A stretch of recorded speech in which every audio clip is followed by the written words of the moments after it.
Hello students, तो आज हम करेंगे एक्सरसाइज 5.7 का क्वेश्चन नंबर 1। तो क्वेश्चन नंबर 1 क्या कहता है? से ट्रू और फॉल्स।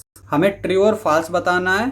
यहाँ पे ये हमारे पार्ट्स दे रखे हैं। ए वाले पार्ट से स्टार्ट करते हैं। ए वाला पार्ट कहता है each angle of a right angle is a right angle, यानी एक राइट एंगल का हर एक एंगल जो है वो क्या होगा?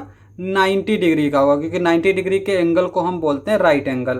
तो यहाँ पे अगर हम राइट एंगल बनाएं तो राइट एंगल हमारा क्या होता है? इस तरह से ये हम बनाते हैं, जिसकी अपोजिट साइड्स क्या होती हैं? इक्वल लेंथ की होती हैं। और यहाँ पे ये जो सारे एंगल होते हैं वो क्या होते हैं? 90 डिग्री के होते हैं। ठीक है, तो इसका मतलब ये हुआ कि ये वाला जो स्टेटमेंट है वो हमारा क्या हो जाएगा?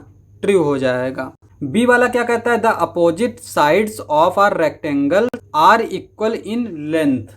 तो यहाँ पे ये हमारा एक रेक्टेंगल है, इसकी अपोजिट साइड्स क्या होती हैं? इक्वल लेंथ की होती हैं। रेक्टेंगल की डेफिनेशन यही है कि जिसकी अपोजिट साइड्स क्या हो? इक्वल लेंथ की हो। तो यहाँ पे ये स्टेटमेंट भी हमारा क्या हो जाएगा? ट्रू हो जाएगा। सी वाला पार्ट देख लेते हैं। सी वाला पार्ट क्या कहता है? The diagonal of a square are perpendicular to one other. Square हमारा क्या होता है? जिसकी सारी साइड्स क्या हो? इक्वल लेंथ की हो।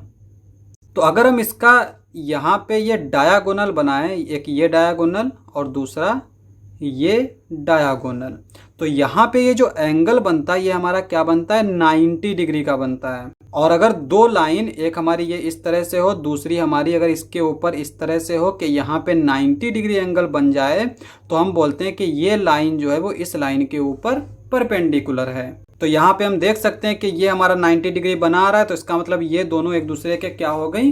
परपेंडिकुलर हो गई। तो ये वाला स्टेटमेंट क्या हो जाएगा? ट्रू हो जाएगा। तो यहाँ पे हम लिख देंगे टी। अब हम डी वाला पार्ट देख लेते हैं। डी वाला पार्ट कहता है all the sides of rhombus are of equal length. Rhombus क्या होता है कि जैसे अगर हमारा ये एक स्क्वायर है, ठीक है, इसको अगर हम दोनों तरफ से ऐसे दबा दें तो ये हमारा क्या बन जाएगा? रोम्बस बन जाएगा। यानी कि ये हमारा इस तरह से एक फिगर बन जाएगा, जिसकी सारी साइड्स क्या होती हैं? इक्वल लेंथ की होती हैं, और इसके अपोजिट एंगल्स क्या होते हैं? वो इक्वल होते हैं। ठीक है, तो यहाँ पे ये सारी साइड्स क्या होती हैं? इक्वल होती हैं। तो यहाँ पे कह रहा है कि all the sides of a rhombus are of equal length, तो ये स्टेटमेंट क्या हो जाएगा? ट्रू हो जाएगा। अब हम ई वाला पार्ट देख लेते हैं। ई वाला पार्ट क्या कहता है? All the sides of a parallelogram are of equal length. अब यहाँ पे पैरेललोग्राम की अगर हम डेफिनेशन की बात करें तो वो क्या होता है हमारा? जैसे यहाँ पे ये एक रेक्टेंगल है, रेक्टेंगल को अगर हम थोड़ा सा दबा दें तो ये हमारा क्या बन जाएगा? पैरेललोग्राम बन जाएगा। तो यहाँ पे जैसे ये हमारा इस तरह से है, ठीक है, और ये इस तरह से है, तो ये हमारा क्या है? एक पैरेललोग्राम है। पैरेललोग्राम में क्या होता है कि अपोजिट साइड्स जो है वो इक्वल लेंथ की होती हैं, और अपोजिट एंगल्स जो है वो हमारे क्या होते हैं? इक्वल होते हैं।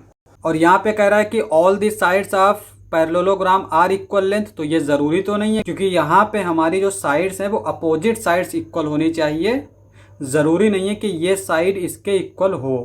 तो यहाँ पे ये वाला स्टेटमेंट क्या हो जाएगा? हमारा फॉल्स हो जाएगा। अब हमारा एफ वाला क्या कहता है? The opposite sides of trapezium are parallel. अब ट्रेपीजियम क्या होता है हमारा? ऐसा क्वाड्रिलेटरल होता है जिसकी एक पेयर ऑफ लाइन जो है वो क्या हो? पैरेलल हो। यहाँ पे ये हमारी इसके पैरेलल हो। इसके अलावा इसके पास और कोई भी कंडीशन नहीं है। जरूरी नहीं है कि ये जो है इसके पैरेलल हो। और यहाँ पे कह रहा है कि opposite sides of trapezium are parallel, जबकि ये वाली अपोजिट साइड्स हैं जरूरी नहीं कि पैरेलल हो। तो इसका मतलब ये स्टेटमेंट क्या है हमारा? फॉल्स है। सारे पार्ट्स हो गए। क्वेश्चन समाप्त। नेक्स्ट लेक्चर में करेंगे नेक्स्ट क्वेश्चंस। आज के लिए बस इतना ही।